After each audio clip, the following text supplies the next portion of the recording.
Hey, how you doing? This is Tex. Glad to see you back. Thank you very much for joining me again. Today's discussion is going to be about learned helplessness.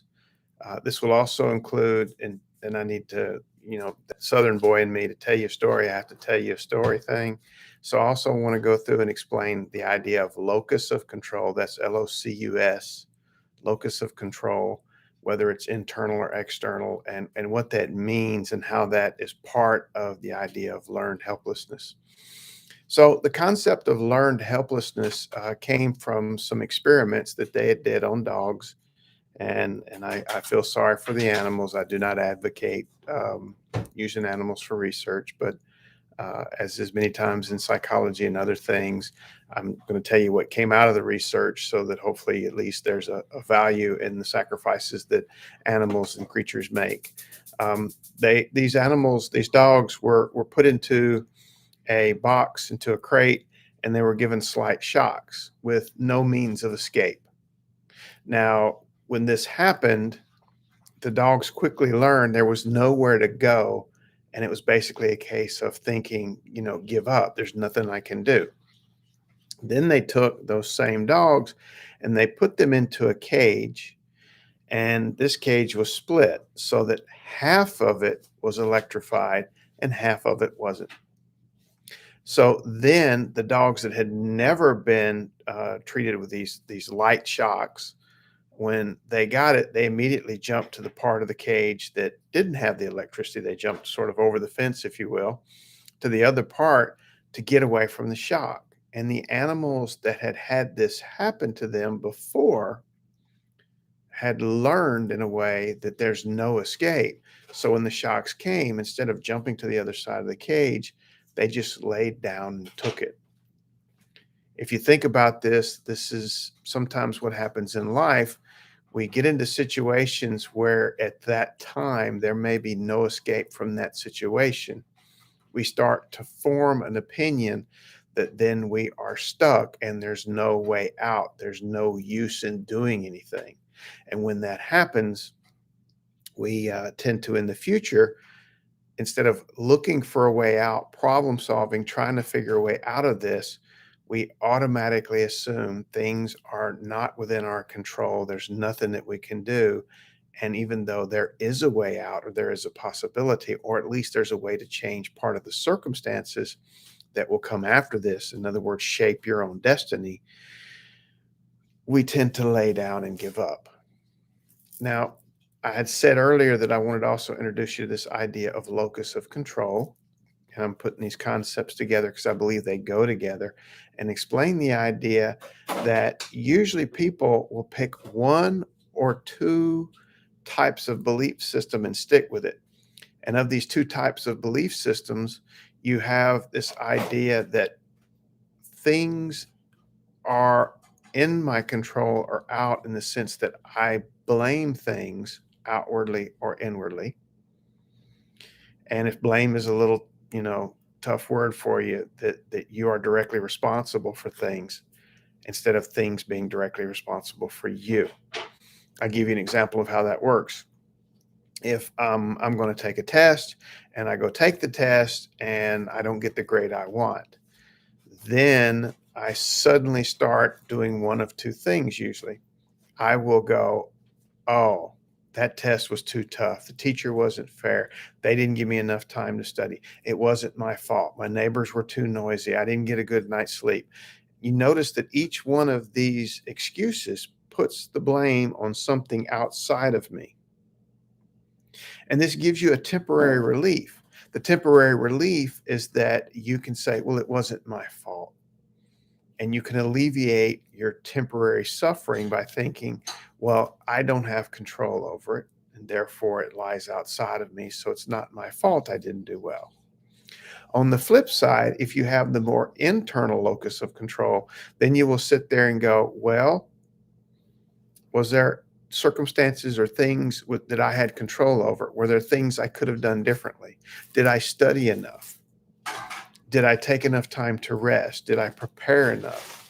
Did I practice enough? Did I do things that would allow me to hold on? I got to wait.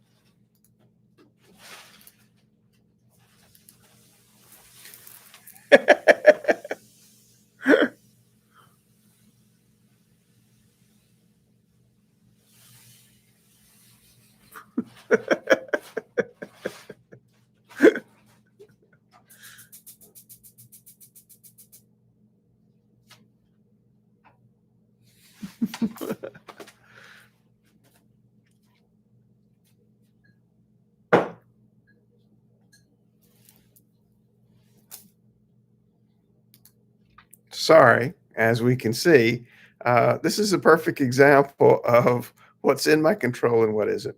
So there were some noises coming from the outside, and I don't know if you heard that, but they felt like they were pretty loud to me. So I had to slow things up for a second. And yes, I could have done something about it. I could have used my headphones, or I could have used the mic, or I could have went somewhere else to record where there was a quieter room. So it is kind of funny that these external noises are happening. So I'm taking a mixed point of view now, that some of it was under my control and some of it is not under my control. So going back to this concept of with the test, if I sit down and start to believe that I contributed to this, that I contributed to me not passing, then it also allows me the power to say, I can do something about it. See, when you get up and you go, it's all outside of me, it's not me, then you also come with the idea that it's not within your power to change things, that the outside world will always control you and you will never be in control of yourself. So by examining this for a minute and realizing what you do to contribute to things, you realize that you are shaping your world.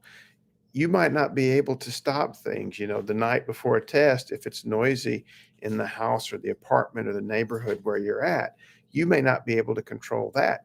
Although you can have headphones, earplugs, things like that to help you sleep, you can control these situations to a certain level and do what you can. And that way you shape your own destiny. It doesn't mean that you always say, it's my fault and go, woe is me. I'm a bad person. What it is you're just a person. You're just a human. You do things, and sometimes you do things right, and sometimes you make mistakes. Learning from your mistakes allows you then to shape your destiny and your future by changing things. It allows you to move and shift things. If you totally blame the outside world, external locus of control, then you forego any chance that you have power, and you basically make yourself powerless to change or do things. Now, at the same time, being able to pay attention to this and know that, okay, I can't control everything out here. I can control what's in here. See, this is some of the basic concepts of why you should meditate and why you should do mindfulness practices, because you may not be able to control your outside circumstances. Because no matter how well you plan, no matter what you do, no matter how much money you save, there are things that will happen on the outside world that are beyond your control. The plan or company you're working for may shut down. Is take care of your car the best way you know how. Still, things happen to your car. So you have a transportation issue.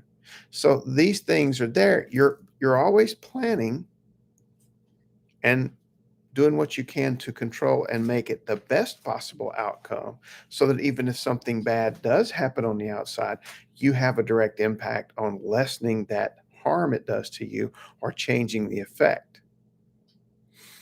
You also have the ability to also control how you react to it. And at first, you haven't been doing that. It may be difficult, but with practice and time, you can control and have an inner peace. And what that means is when those things happen, you won't let them throw you off. When you wake up and one bad thing goes off in the morning, like the alarm clock didn't go off, or something like the electricity shut down and your alarm clock went, things like that, instead of letting it just ruin your whole day and then going into that total, oh my God, it's everything out there mode, you're able to go, okay, it happened. That I had no control over that, but I do have control over how I react to it. And I do have control over what I do with the rest of my day. See, these things tie in very nicely with all that other stuff that we've been talking about, like the CBT triangle and how your thoughts affect your feelings and your behaviors, and also how you are reacting. Your belief system is impacting the consequences of the actions. So, as you do these things, you're able to then realize that you have more control. Now, the learned helplessness can sometimes occur because you've had a series of very traumatic events. If you had a series of traumatic events as a child or an adolescent, or even as an adult, it is possible to see how those things can put you in a mindset where you feel you don't have control. And that's why I encourage you, if you've had those things happen, seek out professional help to help you deal with what's the fallout from that. Also, though, to let you realize, though, that by seeking professional help, by doing what you can to control the things in your life that affect you, like your sleep patterns, what you eat, exercising, these are things that you do that show to yourself you have control over your world, at least as far as you are. You may not be able to control the outside world, but the inside world and you have a direct impact on. And you start to shift out of this learned helplessness. For me, this is where reading and books and poems have a big part. I would like to read you one of my favorite poems, and this is something that, that I have been holding very close to my heart for a long time. I'm talking about years and years, that when I first heard this, it had so much meaning for me that I knew immediately that this is something that I would keep, and I have tacked it on my wall in every office I've been at. I give it to other people. It's Invictus. So it's by William Ernest Henley. Like I said, it's very impactful to me. Out of the night that covers me, black as the pit from pole to pole, I thank whatever gods may be for my unconquerable soul. In the fell clutch of circumstance, I have not winced nor cried aloud. Under the bludgeonings of chance, my head is bloody, but unbowed. Beyond the place of wrath and tears looms but the horror of the shade, and yet the menace of the years finds and shall find me unafraid. It matters not how strait the gate, how charged with punishments the scroll. I am the master of my fate. I am the captain of my soul. And I firmly believe that. And I do my best to practice that every day of my life. No matter what is thrown at me, I stop to look. What can I do about it? How can I affect it so that it has a different or better outcome? And if there are things that are beyond my control, then I think, what can I do within myself to help me deal with the situation so that I don't impact others in a negatively way, that I don't bring others down, that I can honestly, put this in a situation so that I can learn from it instead of being beaten by it. I see it as an opportunity to figure out, okay, that didn't work. Let's try this. This didn't get me what I want. Maybe this will get me what I want. And in this way, I try to directly control my future as best I can with what I have. To me, this is also very intricate to DBT, dialectical behavior therapy.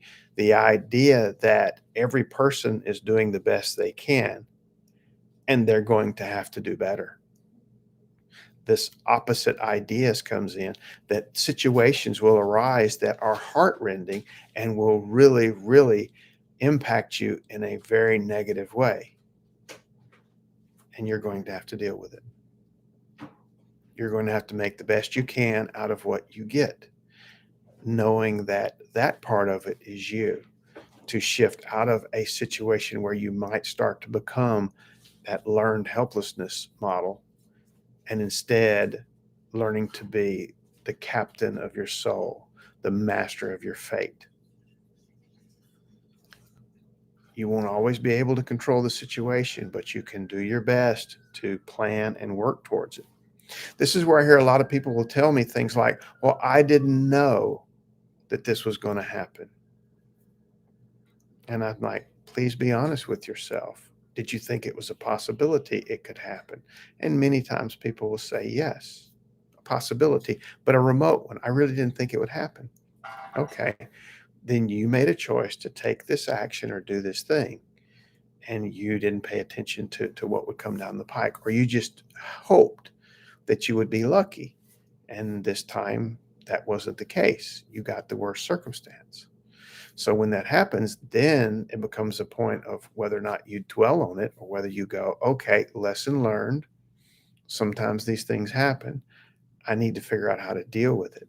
I need to go seek help. I need to find another, way. I need to learn from it somehow. I need to seek out knowledge of how to deal with this, either on the internet, in books, talking to other people who went through this circumstance, talking to professionals, listening to them, watching videos of other people talk about how they've dealt with it and what they've done. But it is within your power. There is a wealth of knowledge out there. People, please go out, seek it, and realize that you can affect it. And when you do that, you don't just affect your life, but you affect the people around you, because you become an inspiration to those, either your children, your friends, your family, even strangers sometimes will look at you and go, oh my gosh, if this person can find a way through this situation, then that means I have a chance. And you help pull someone else out of this learned helplessness, this external locus of control idea, and into a mindset of you do have control over what you do and how you do it and how you deal with it later on. Okay. So that's the concept I wanted you to get today. Please go and check out the poem yourself. Print it out. It's on the web. It's free. Again, Invictus by William Ernest Henley uh, has had a big impact on my life. Thank you very much. I hope you have an outstanding day, and happy Sunday. Bye bye.